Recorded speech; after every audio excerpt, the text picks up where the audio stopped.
Magandang hapon muli mga kapatid.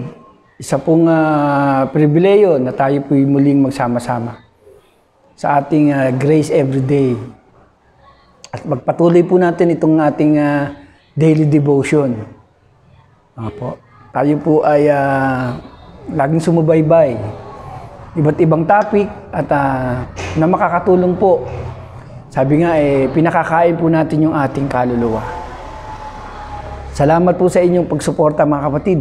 Tayo po'y manalangin. Panginoon, salamat po sa araw na ito. Patuloy na kami ay subaybayan mo ng iyong makapangyarihan mong pangalan at kami pagpalain mo sa araw na ito, Panginoon. Lalo pa pong dagdagan ang aming kaalaman upang kami ay matutong magpakumbaba sa iyo. At hindi po para maging mataas, kundi makilala ka namin ng lubusan, Panginoon, at magbigay ito ng pagkilalang ganap sa iyo, Panginoon. Makilala namin ng tunay na Diyos at patuloy na kami ay subaybayan sa araw-araw namin pamumuhay. Salamat po, Panginoon, sa pangalan ni Jesus. Amen. Sa 2 Corinthians po, chapter 6, verse 14 hanggang 18 po. Ang ating paksa po ay ang pakikisama sa mga di sumasampalataya. Meron po kasi tayong tinatawag na mananampalataya at di mananampalataya. Yan po ay itinuturo din at pinag-uusapan din sa Iglesia ng Corinto. Sulat ni Apostol Pablo sa mga miyembro ng Corinto upang kung paano sila makikisalamuha. Kung ito ba'y makatutulong sa kanila o hindi. Alam niyo kasi nakikipagsalamuha po tayo sa tao. Saan po natin basahin? 2 Corinthians o 2 Corinto chapter 6.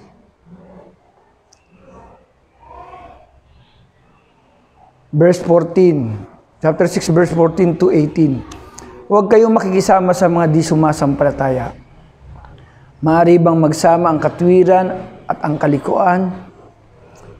O kaya't ang liwanag at ang kadiliman? Maaari bang magkasundo si Kristo at si Belial? Ano ang kaugnayan ng nananampalataya sa di nananampalataya? O ng templo ng Diyos sa mga Diyos-Diyosan, ng mga pagano. Tayo ang templo ng Diyos na buhay. Siya na rin ang may sabi, mananahan ako at mamumuhay sa piling nila. Ako ang magiging Diyos nila at sila'y magiging bayan ko. Kaya't lumayo kayo sa kanila, humiwalay kayo sa kanila, sabi ng Panginoon. Huwag kayong humipo ng anumang marumi, at tatanggapin ko kayo. Ako ang magiging ama ninyo at kayo ang magiging anak ko, sabi ng Panginoon makapangyarihan.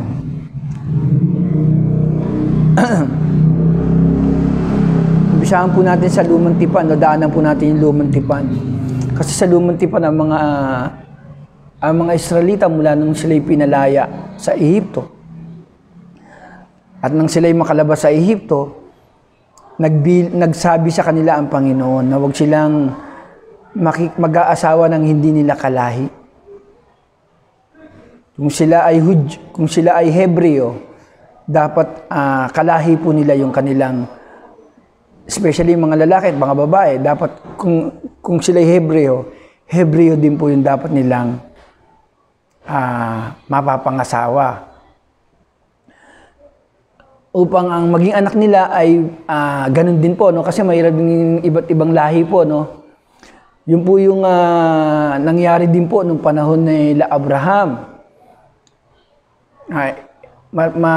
Mahigpit ang tagubili ni Abraham kay Isaac na mag-asawa siya sa kamag-anak. Malapit nilang kamag-anak. Para po sabihin, yung pong maingatan yung kanilang lahi. Hindi po mahaluan ng ibang lahi. purong Hebreo po. At siguro dahil nga rin po sa kakaiba ng kanilang paniniwala, sa mga dahilan din po yun. Ibang paniniwala, iba yung kanilang kinikilala, iba yung kanilang kultura, iba yung kanilang pag-uugali. Dito po, malinaw po, huwag kayong makisama sa mga di sumasampalataya. Okay, binibilin po ito ni Apostol Pablo sa mga mananampalataya sa Korinto, na sinasabihan niya yung mga miyembro, mga lalaki at babae, na huwag silang makikisama sa di mananampalataya. Sabi ang utos, huwag makikisama sa mga di sumasampalataya. Yun nga po, sinabi natin na iba yung kanilang kultura, iba yung kanilang pag-uugali, iba yung kanilang lahi, at kaya nga po minsan ay sa panahon natin po ngayon at sa panahon nila ay mahigpit po ang tagubilin ito. At sinasabi sa kanila kasi nung nakalabas na ang mga Israelita sa Ehipto at sila naman po ay dumaan sa disyerto at sinakop nila yung ibang lugar, ibang bansa. At mababasa po natin doon ay yung inuutos ng Diyos na lipulin nila yung kanilang mga taong ito. Pero mapapansin po natin sa Book of Joshua, sa Joshua po ay pinatay nila lahat pero nagtira po sila at yung mga mapapangasawa, hindi po nila pinatay mga kababaihan, inasawa po ng mga Israelita. At dito nagkaroon sila ng problema. Parang naging tinik sa kanilang lalamunan. Sabihin, ito yung magiging dahilan para magkaroon ng dapat maging isa yung pagsamba eh. Kasi kapag tayo ay mga Israelita at gumawa ng Diyos ng mga himala ay nagkakaisa tayo. Natutuo yun at ipaglalaban natin. Pagka po iba yung pananampalataya, siyempre dahil hindi niya naman po nasaksihan yung ganung pangyayari, magkakaroon po ng hindi pagkakasundo. Kaya ito ang abilin sa mga miyembro, huwag makisama sa mga di sumasampalataya. Maaari ba magsama ang katwiran at kalikuan? Ayan po, nalimbawa na po yung katwiran at kalikuan. Yung tamang pag-uugali, yung tamang pamamaraan. Katwiran, ibig sabihin ng katwiran tama, nasa tumpak. Hindi po yung mali. At kalikuan.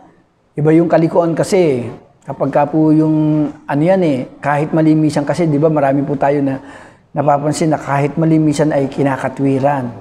Iba po kasi yung katwiran, ibig sabihin yung tama, matuwid, tumpak, na dapat natin pag-agrihan, pagsang-ayunan kung ano yung tama. Hindi raw po pwedeng magsama yan, sabi dito. Hindi raw po pwedeng magsama yung katwiran o kalikuan. O kaya ang liwanag at ang kadiliman. Naku, lalo na po yan. Ang liwanag at kadiliman. Pinaghiwalay nga po ng Panginoon yan eh. Sabi niya sa kadiliman ay magkakaroon ng liwanag.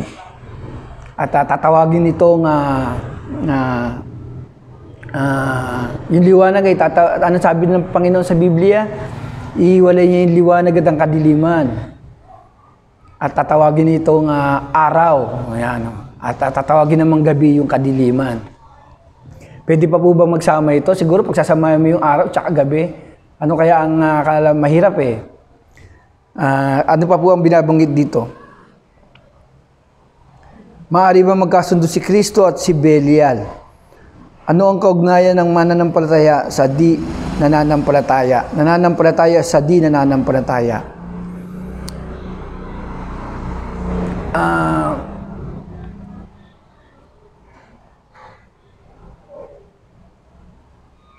Katulad nga po nung bilanggit natin kanina, hindi pwedeng magsama yung liwanag at ang kadiliman. Si Kristo at si Belial. Ito pong sinasabing Belial ay Diyos-Diyosan na kinikilala rin ng mga taga-Korinto.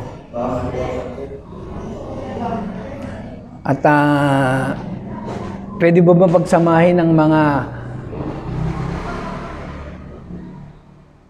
ang mga naniniwala sa mga ribulto at sa mga hindi naniniwala. Ako, magtatalo lagi may debate po yan. Lagi pong mayroong pagtatalo. Kaya nga po, hindi pwedeng pagsamahin. Hindi pwede silang pag-isahin. At ang sabi pa dyan ay,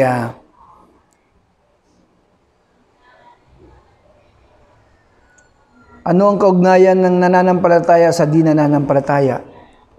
Ano ang ugnayan? Napakalaki ng kanilang pagkakaiba eh. Kasi ang mananampalataya ay magtitiwala dun sa nakatataas sa kanya, sa Diyos, kikilalanin niya. Samantalang hindi mananampalataya ay sariling pamamaraan, sariling paniniwala at walang basihan. Katulad nga po na itong nakikita natin na meron po ngayong pagtitipon na ang mga tao ay kinikilala. Yung Nazareno na ito'y Diyos nila at ito yung nagpapala sa kanila. Samantalang wala naman po itong mga salita. Walang katulad ng Biblia na ibinibigay itong Nazareno. Samantalang ang ating Panginoong Hesus ay mayroong iniwang mga salita na dapat natin na pagbasihan. Kaya nga po yung kanilang paniniwala ay base lamang sa kanilang mga sarili. Number one naman kasi dyan, yung tao naman kasi, ang number one Diyos-Diyosa niya, yung kanyang sarili. Siya yung nasusunod. Ano ba ang kapangyarihan ng Diyos-Diyosan? Wala namang buhay yun. Tuloy yung tao pa rin na nasusunod.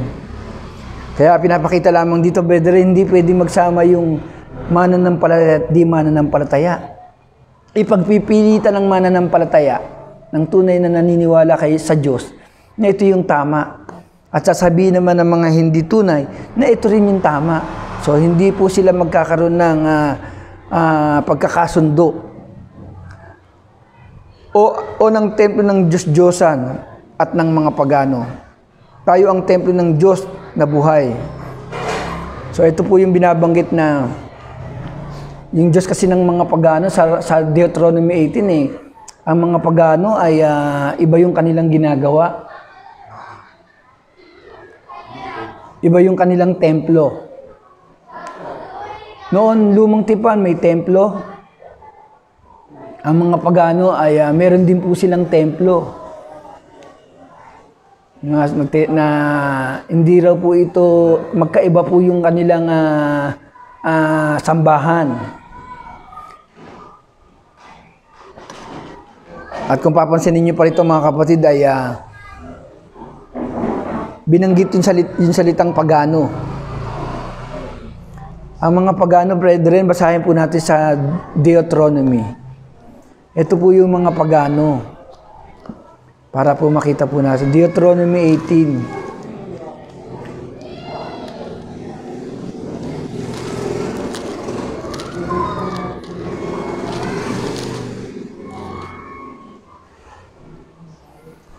Ito po, binabanggit po rito. Deuteronomy 18, makikita niyo po yan. Sabi, ito po yung sinabi ng Diyos sa mga Israelita. Kapag kayo naroon, chapter 18 ng Deuteronomy verse 9. Maiksi lamang po, daanan lamang po natin. Kapag kayo naroon sa lupaing ibibigay sa inyo ni Yahweh, huwag kayong makikiisa sa kasuklam-suklam na gawain ng mga tao roon. Sino man sa inyo huwag magsusunog ng kanyang anak. Ako, biro niyo, ito pa po yung kanilang ginagawa. Bilang handog, huwag maging manghuhula. Ayan yung mga manghuhula. Huwag gagawin ang ginagawa ng mga mananawas, mga mangkukulam at mga sumasangguni sa mga espiritu ng patay. Sino mang gumawa ng gayon ay kasusuklaman ni Yahweh. Yan ang dahilan kaya niya itataboy ang mga nakatira sa lupaing pupuntahan nyo.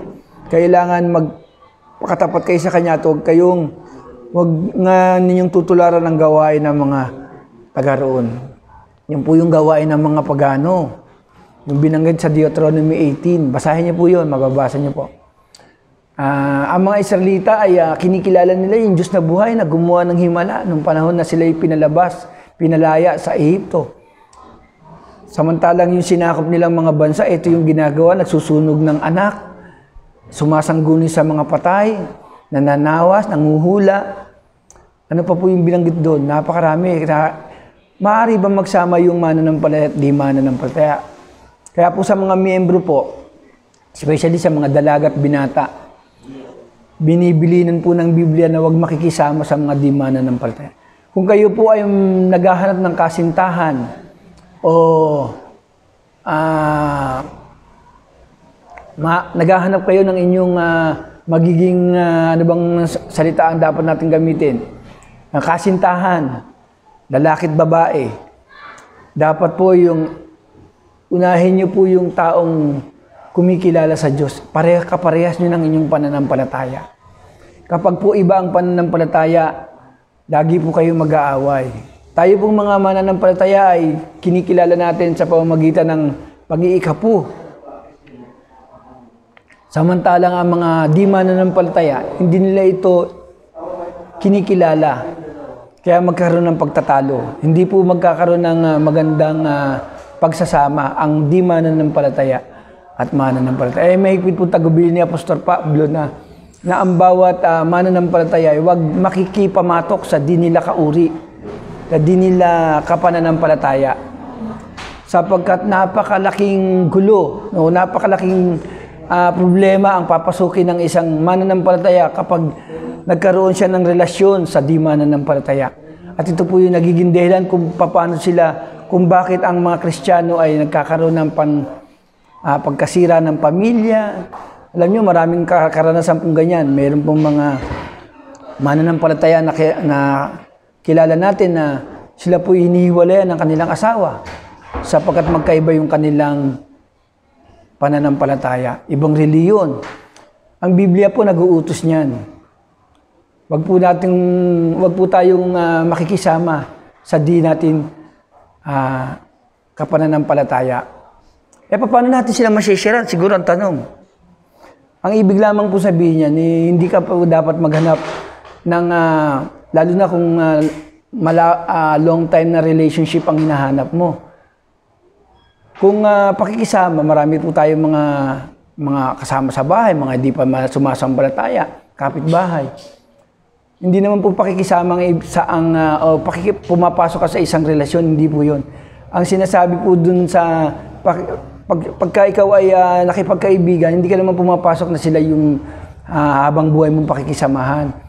So, pumapasok ka lamang po dahil nais mo silang mabahagi na ng salita ng Diyos. Maipatutuo sa kanila ang kabutihan ng Diyos. Samantalang kapag ikaw ay binata at dalaga, kapag papasok ka sa isang relasyon at nais mo makatuluyan yung mga hindi mo kauri, hindi po tao, ibig sabihin hindi mo kaisa sa pananampalataya, magkakaroon ka ng problema. Katulad ng mga Israelita, nagkaroon po sila ng problema, kaya po ang nangyari po sa kanila, at kahit si Solomon, sa dami ng kanyang asawa ay napilitan sumamba sa Diyos-Diyosan. Sapagkat sa dami na kanyang napangasawa, at yun nga yung sinabi sa kanya nung panahon, winarningan na siya na wag siyang papatol o wag niyang aasawahin yung ibang lahi. Sapagkat ito yung magiging daan para sumamba siya sa mga Diyos-Diyosan. Siyempre, kung sasabihin sa iyo ng isang babae na, sige, magpapakasal ako sa iyo, sasagutin kita. Pero may kondisyon. Ganun po ang nangyayari. Kaya po yung iba natin mga kapatid na nakikita po natin, nagkakaroon ng relasyon sa mga, especially pag pagano, napakahirap po yan. Wag daw po pagano, iba yung kanilang Deuteronomy 18, binasa po natin kanina, wag po daw yung mga pagano. Iba po yung kanilang practice ng pagsamba. Magkakaroon po tayo ng problema. Mga kapatid, ito na po yung Biblia, ating pong pagbabasihan ng mga katotohanan, mga payo na makatutulong sa ating pananampalataya. Yun lamang po mga kapatid. Salamat po, tayo po yung manalangin. Salamat po, Panginoon. Minsan pa, na ang iyong salita ay aming basihan. Hindi po yung aming mga sarili. Kayo po ay may salita na nakatutulong po sa amin upang lalo po namin magamit sa mga desisyon po namin. Turuan mo ang bawat miyembro, bawat kapatid na sumusubaybay sa Grace Everyday. Sila'y pagpalain mo at madagdagan po yung kaalaman ng pagkakilala at lalo pa pong magpakumbaba, lumawak yung relasyon sa inyo, Panginoon, lumago sa bawat araw. Salamat po sa pangalan ni Jesus. Amen.